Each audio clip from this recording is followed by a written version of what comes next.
Yeah, I've been sentenced to death, but the judge has offered me one leniency. I'm allowed to pick a last video game. Like a last meal, but for people who don't shower. So, in this scenario, what would make the best last game? Should I pick a classic game or one that just released? One of my favorites or one that I've never played before? One that I'll actually enjoy or one that'll just draw out the time until my execution? Based on the previously mentioned concepts, I've assembled a list of 6 games that I think I could make a pretty good argument for. Starting with...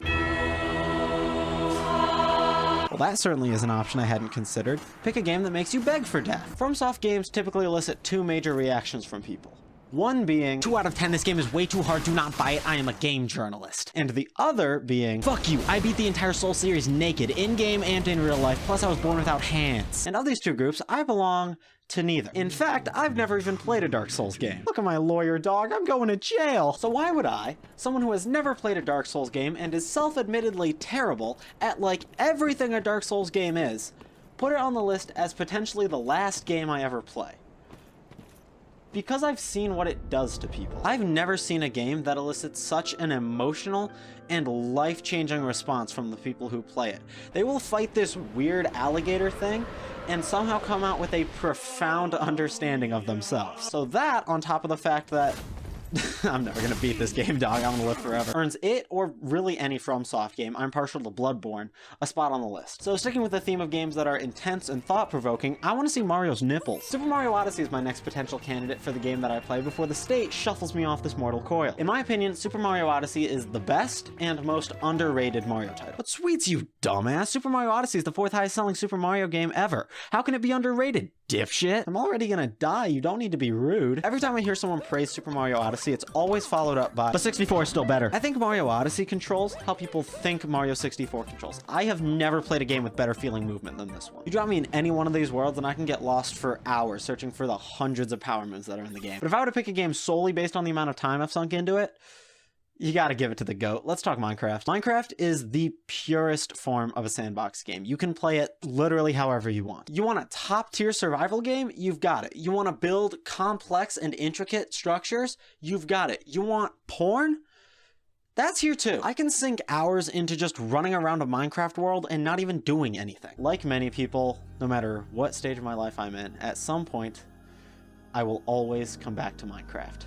So because of that, I would definitely consider it for the last game I ever play.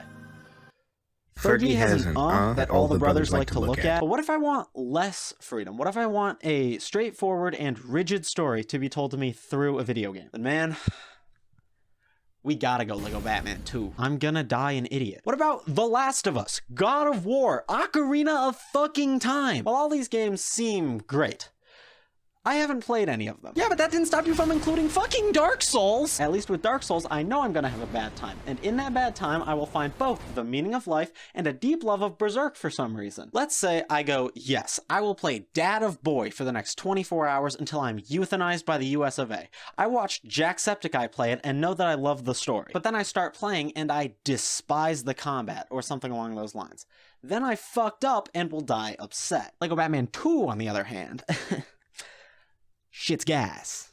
Why did I say it like that? Story, fire. Level design, fire. First voice acted Lego game, fire. If I spent, for example, 200 hours in Minecraft, then I've spent 150 hours in Lego Batman 2. For a 2D platformer option, let's go with Super Mario All-Stars plus Super Mario World. That's like 5 games! Fuck you, I make the rules in this scenario. Do I really need to explain this one? It's got 5 of some of the most revered 2D platformers ever made. I really can't go into a super in-depth explanation about it. He jumps really good in this one. And also throw Breath of the Wild on there too, because for every single one of these games I thought, Breath of the Wild!